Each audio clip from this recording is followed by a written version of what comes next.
A kí gbogbo ẹ̀yin olólùfẹ́ wa pé ẹ ṣé kú ìfẹ́. Iléeṣẹ́ ọlọ́pàá ní ìpínlẹ̀ Ogun ní ọjọ́ 17 oṣù kẹrin ọdún 2025 ní nǹkan bíi ọwọ́ aago 6 kù ìṣẹ́jú 5 la gbọ́ wípé ẹ̀ka iléeṣẹ́ ọlọ́pàá eléyìí tó wà ní Wàríwá wọ́n máa ti ṣàdédé rí àwọn ọ̀dọ́kùnrin méjì kan eléyìí tí wọ́n ní wọ́n rí ní orí bíríìjì eléyìí tí ó jẹ́ àmọ́ ti ìpínlẹ̀ Èkó láì ní pàtó ibi tí wọ́n lọ.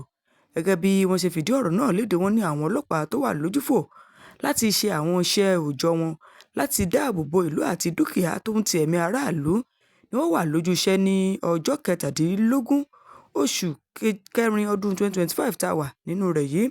Wọ́n ní níbẹ̀ ni wọ́n ti ṣàdédé rí àwọn ọ̀dọ́kùnrin méjì yìí eléyìí tó jẹ́ wípé wọ́n fọwọ́ kọra wọn lọ́rùn ní kọ̀wọ́nkọ̀wọ́.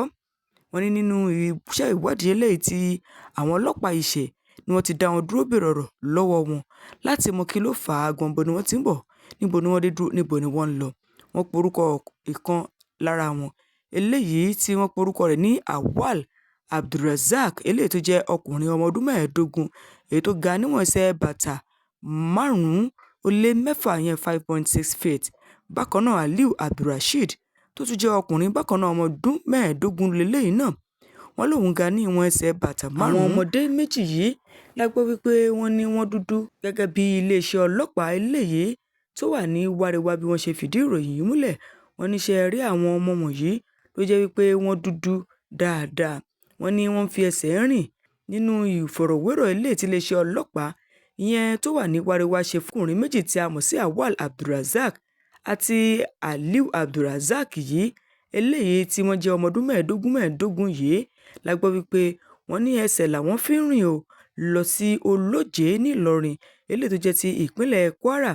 Nínú ìfọ̀rọ̀wérọ̀ eléyìí tí wọ́n ṣe fún wọn, wọ́n jẹ́ kó yé wa wípé àwọn ọmọ méjì yìí lè sọ Yorùbá dáadáa, kódà wọ́n tún lè sọ òyìnbó láì fi igbá kan bọ̀kan nínú. Gẹ́gẹ́ bí wọ́n ṣe tẹ̀síwájú, wọ́n ní àwọn ọmọ wọ̀nyí ti wà nílé iṣẹ́ ọlọ́pàá o ní ìpínlẹ̀ Ogun. Ẹni tí ó jẹ́ ọ̀gá ọlọ́pàá yan ní ìpínlẹ̀ Ogun ìyẹn CP Lanre Ogunlọ́wọ̀ ti pàláṣẹ fún ẹ̀ka eléyìí tó jẹ́ ti iléeṣẹ́ ọlọ́pàá tó ń rí sí ìlera èèyàn àti ìwàlálàáfíà tá a mọ̀ sí medical care and welfare support. Wọ́n ní kí wọ́n wà lójúfò láti rí i pé wọ́n tọ́jú àwọn ọmọ wọ̀nyí dáadáa títí dìgbà tá a fi rí òbí wọn. Gẹ́gẹ́ bí alukoro iléeṣẹ́ ọlọ́pàá ìpínlẹ̀ Ogun CSP Ọmọlọ́lá Òdútọ́lá bó ṣe fi ìròyìn léde lórí. Eléyìí ni ìfiléde tó wáyé iléeṣẹ́ ọlọ́pàá lénìí tó jẹ́ ọjọ́ 18 oṣù kẹrin ọdún 2025. Fún ìròyìn síwájú sí ẹ subscribe sí ìkànnì yìí, ẹ hàn notification button, ẹ like, ẹ comment, ẹ share. Àjọṣepọ̀ wa la fi lè ṣe àṣeyọrí. Ẹ ṣé ẹ kú ìfẹ́ yìí náà ìṣòro kan fún wa. Ẹ bá wa pín fọ́nrán yìí káwọn tó ní ọmọ yìí kí wọ́n lè mọ̀ pé ọmọ náà wà ní ìpínlẹ̀ Ogun lákàtà àwọn ọlọ́pàá. Ní ìbámu pẹ̀lú ọdún eléyìí tó jẹ́ ti ọdún Kristẹni tá a mọ̀ sí Good Friday àti Easter, iléeṣẹ́ ọlọ́pàá ti fi ọ̀rọ̀ léde láti lè jẹ́ kí gbogbo aráàlú kí wọ́n lọ fọkàn balẹ̀ lórí pọ̀pọ̀ ṣíṣe ọdún. Tá a bá gbàgbé, ìjọba àpapọ̀ ló ti fi ọ̀rọ̀ léde wípé ọjọ́ 18 títí di ọjọ́ 21 oṣù kẹrin ọdún tá a wà yìí òun ní ìsinmi lẹ́nu iṣẹ́ látàrí àti lè sàmì ayẹyẹ ọjọ́ eléyìí tó jẹ́ ti àjọ̀dún ọjọ́ Easter.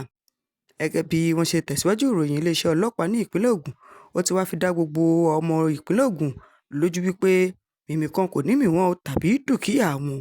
Níbi tí wọ́n ti fi ọ̀rọ̀ náà léde, níbi tí wọ́n ti ń ṣe àpèjúwe ìyẹn gbogbo àwọn ìgbèríko kan eléyìí tí wọ́n ti lọ ṣe àbẹ̀wò sí tẹ́lẹ̀tẹ́lẹ̀, èyí tí àwọn ìfiléde kan wà nígbà kan wípé àwọn èèyàn wọ́n máa ń digunjalè lápá abẹ̀, ìyẹn eléyìí tá a mọ̀ sí Sàgám interchange ní ojú òpópónà márosẹ̀ Ìjẹ̀bú Òde sí Benin. Tá a bá gbàgbé, ọ̀nà yìí ló já sí Sango Ọ̀tà Ìdí Ìrókò bọ́dà àti gbogbo ọ̀nà alápákó. Ọ̀nà yìí náà jẹ́ ọ̀nà tá a lè gbà dé apá ibẹ̀. Níbàámu pẹ̀lú ọdún yìí, ẹni tó jẹ́ ọ̀gá ọlọ́pàá yan ní ìpínlẹ̀ Ogun yẹn CP Lanre Ogunlọ́wọ̀ ó ti wá fi dá gbogbo àwọn aráàlú lójú wípé àti àwọn tó jẹ́ pé wọ́n máa ṣàbẹ̀wò sí ìpínlẹ̀ Ogun pé kí wọ́n ṣe sùúrù pé kò sí mímì kan tí ó mì wọ́n, ní ìbámu pẹ̀lú àti lè jẹ́ kí gbogbo nǹkan lọ bó ṣe yà. Wọ́n wá fi àwọn ẹ̀rọ ìbánisọ̀rọ̀ kan léde wípé tẹ́ ẹ bá kófìrí ohun tẹ́ ẹ rò wípé kò tẹ́yín lọ́rùn, ẹ lè pe ẹ̀rọ ìbánisọ̀rọ̀ 0915 957 8888 tàbí 0803 860 9898, 0814 7475033 tàbí 0915 102 7369. Ẹ sì lè pe 0708 49 08028872943. Àwọn ojú òpó tẹ́ ẹ lè pè láti lè kàn sí iléeṣẹ́ ọlọ́pàá ìpínlẹ̀ Ògùn ní wàràǹṣeṣà nìyẹn. Ẹ lè darapọ̀ mọ́ lójú òpó X ìyẹn @ogunpoliceng tàbí lójú òpó Instagram ìyẹn @ogunpolice_ng, bó sì jẹ́ lójú òpó Facebook Ogun State Police Command. Tó bá jẹ́ ojú òpó YouTube ti ẹ̀ka ti ìpínlẹ̀ Ògùn Space ní kẹ́ ẹ kàn sí. Iléeṣẹ́ ọlọ́pàá ìpínlẹ̀ Ògùn ní ká ṣọdún láyọ̀ àtàlàáfíà.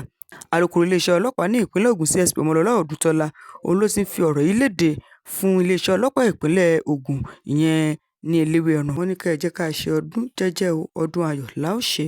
Tó bá jẹ́ ìgbà àkọ́kọ́ rèé tí ẹ darapọ̀ mọ́, ẹ subscribe sí ìkànnì, ẹ hàn notification button, like, comment, share.